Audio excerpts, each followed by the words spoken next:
Hello everyone, कसे आहात सगळे? आय होप तुम्ही सगळे खूप छान असाल. तर हा आपला मागचा ब्लॉग आहे. जर तुम्ही बघितला नसेल तर मी व्हिडिओची लिंक डिस्क्रिप्शन बॉक्समध्ये देते. हा ब्लॉगही जाऊन तुम्ही नक्की बघा. या ब्लॉगमध्ये लग्न वगैरे सगळं एन्जॉय करून रात्री घरी येऊन मस्त आराम वगैरे करून दुसऱ्या दिवशी सकाळी मथुरा वृंदावन फिरून संध्याकाळी ट्रेन होती रिटर्नची. तर तेच मी इकडे सगळं चेक करत होते की काय काय घेतलं आहे की नाही, व्यवस्थित सगळं काही राहायला नको, कारण चेकआउट करायचं होतं रूम. उर्वी पण मस्त रेडी झाली होती, छान ती तिचं एन्जॉय करत होती. पुढे काय काय झालं हे सगळं या ब्लॉगमध्ये आहे. तो व्हिडिओ शेवटपर्यंत नक्की बघा आणि चॅनलवर नवीन असाल तर सबस्क्राईब करा. आणि आपली आग्र्याची ही सिरीज मागचे जर व्हिडिओ बघितले नसतील तर नक्की बघा.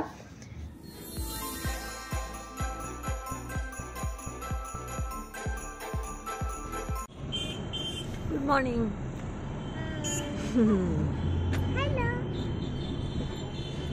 ओके, तर चेकआउट करून आम्ही लगेच ब्रेकफास्टसाठी एका जागी थांबलो. माकी रसोई असं नाव होतं. आम्ही तर फर्स्ट कस्टमर होतो तिथे. कोणीच अजून ब्रेकफास्टसाठी चहासाठी आलेलं नव्हतं. ब्रेकफास्ट एकदम ओके होता. आम्ही साऊथ इंडियनच ऑर्डर केलं होतं, इडली डोसा असं. डोसा तरी ठीक होता पण इडली काही विशेष आम्हाला आवडली नाही.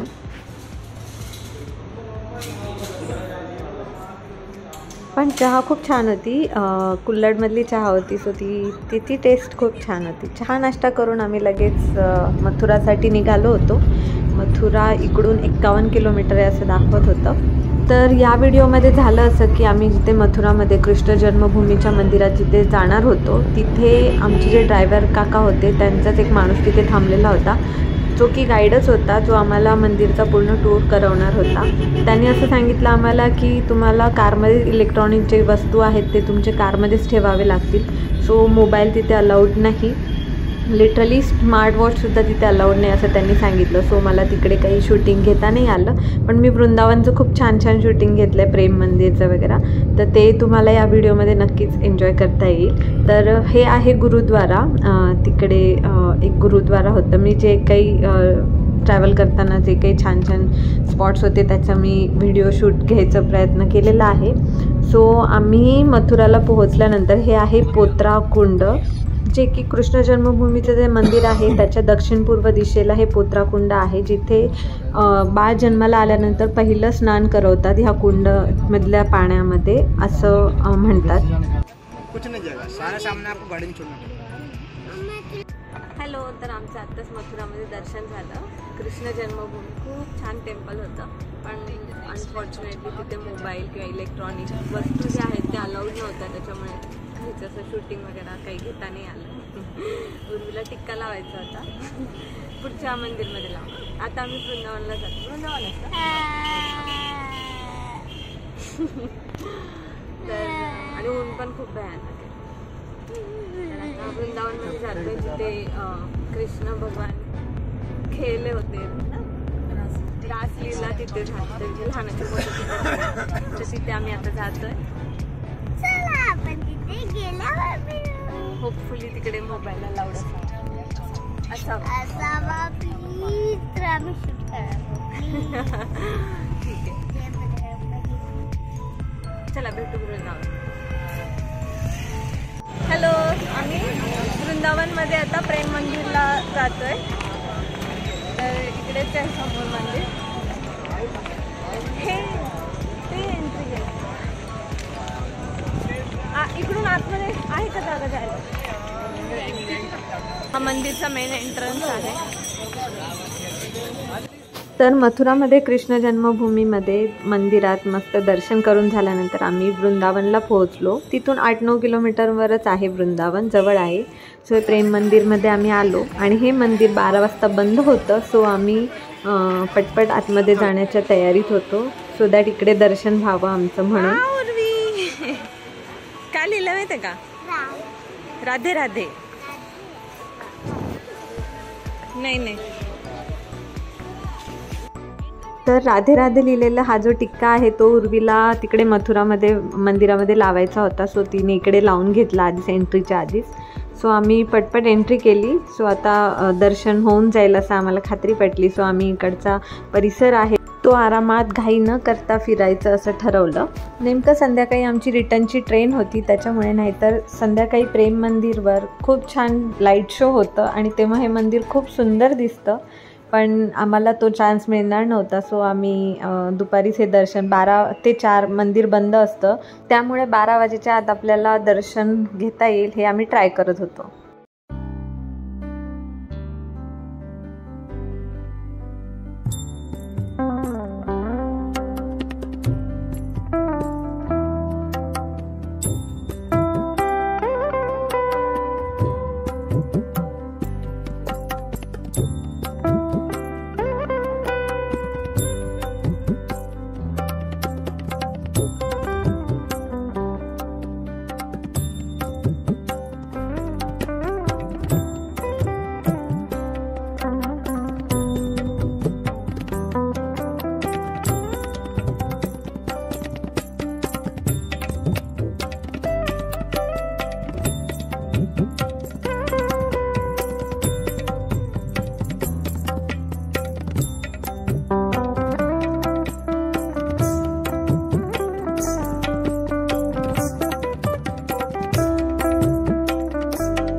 तर मंदिराच्या आवारात एंट्री करताच एवढं सुंदर वाटत होतं, एवढं खूप छान आहे हे मंदिर.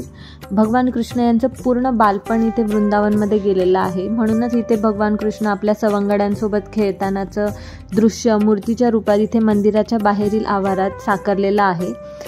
राधाकृष्ण यांनी आपल्या अतूट प्रेमाने अवघ्या जगाला वेड लावलेले आहे आणि पौराणिक काळातली ही जोडी आजही अत्यंत पूजनीय आहे. म्हणूनच राधाकृष्णाचं एक भव्य बांधण्यात आलं आणि त्याचं नाव प्रेम मंदिर असं ठेवण्यात आलं. जगद्गुरू कृपाल महाराज यांनी या मंदिराची स्थापना केली आणि हे मंदिर बनवायला टोटल 11 वर्ष लागली. आणि विशेष म्हणजे या मंदिराचे दरवाजे 4ही दिशांना उघडतात.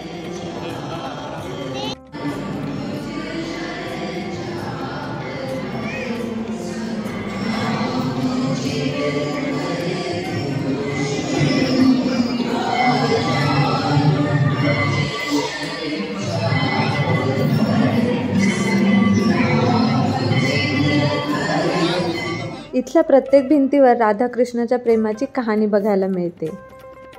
मंदिरात ठेवलेल्या राधाकृष्णाच्या मूर्तीचे फक्त दर्शन करूनच आपल्याला खूप मनाला शांती मिळते. संपूर्ण मंदिराच्या बाहेरील भिंतीवर राधाकृष्णाच्या लीला साकारण्यात आल्या आहेत. हे मंदिर 54 एकर जमिनीवर बांधले. 1000 कामगार लागले हे मंदिर बांधायला. आणि या मंदिरात कारंजी आहेत, भगवान कृष्णाच्या गोवर्धन लीला आहेत, कालिया नाग लीला आणि बरंच काही. आणि अजून एक गोष्ट, या मंदिरात टोटल 94 खांब आहेत आणि त्या प्रत्येक खांबावरती राधाकृष्णाच्या लीला साकारलेल्या आहेत. हे मंदिर दुपारी 12 वाजता बंद होतं, सो 12 वाजेपर्यंत जे पण भाविक दर्शनासाठी आले त्यांनाच एंट्री मिळते. नंतर 12 ते 4 हे मंदिर बंद असतं. सो आता 12 वाजतच आले होते म्हणून मंदिरात थोडी गर्दी कमी झाली होती. मंदिराच्या एकदम सेंटरला वरती असं कलरफुल झुंबर लावलेलं होतं आणि त्याच्याच खाली भाविक एकदम राधाकृष्णाच्या मूर्तीसमोर बसून ध्यान करू शकतात. खरंच या मंदिरात एक वेगळीच वाइब होती.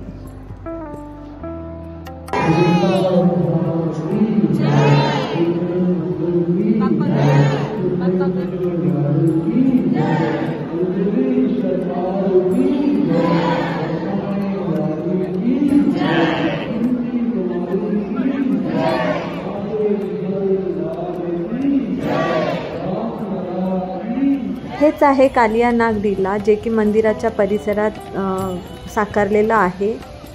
तर असं हे खूप सुंदर प्रेम मंदिर इटालियन कॅरेरा मार्बलमध्ये बनवलेलं आहे. आणि इथून आता निघायची वेळ झालेली होती. प्रेमाने जग जिंकता येतं हेच संदेश हे मंदिर देऊन जातं. प्रेम मंदिरमधून निघून आता नेक्स्ट स्टॉप आमचा बाके बिहारी मंदिर होता आणि रस्त्यामध्ये ही एक छान अशी देवीची मूर्ती होती. सो मी ही पण एक क्लिप घेतली.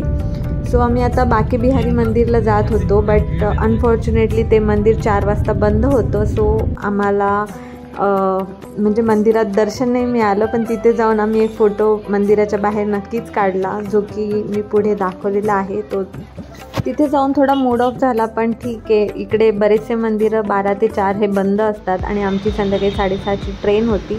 सो आम्हाला निघावं लागलं. सो बाके बिहारी मंदिरमधून निघून आम्ही लगेच एका जागी थांबून थोडंसं खाऊन घेतलं आणि त्याच्यानंतर पोहोचलो पंची पेठा, जे की आग्र्याचं खूप फेमस आहे. खा पटपट खाली पडतंय.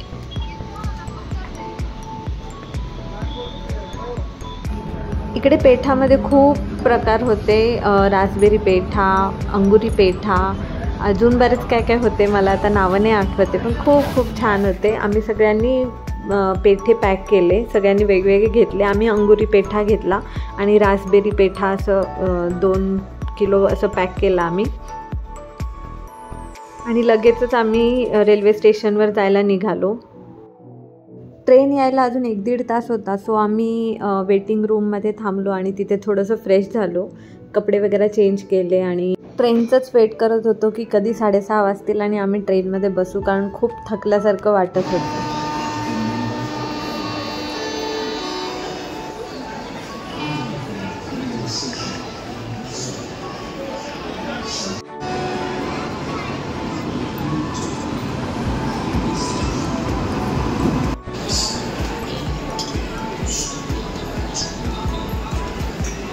तर फायनली आमची ही जर्नी ऑलमोस्ट संपायला आली होती आणि ही ट्रेन आमची नेक्स्ट डे मॉर्निंग 10:30ला काहीतरी कल्याण स्टेशनला पोहोचणार होती. सो फक्त एक रात्रच काढायची होती, त्याच्यामुळे काही वाटलं नाही, झोपेतच रात्र निघून गेली. आणि ट्रेनमध्ये हा डिनरसाठी मेनू आला होता. दाल फ्राय, सुकी मिक्स भाजी, पनीर, चपाती, लोणचं, दही, राईस.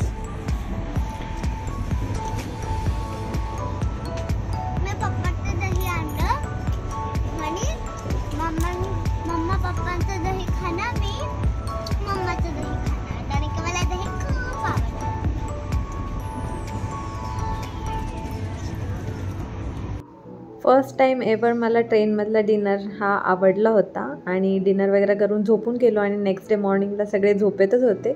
उर्वी खूप जोशमध्ये होती, ती डान्स करून वगैरे दाखवत होती.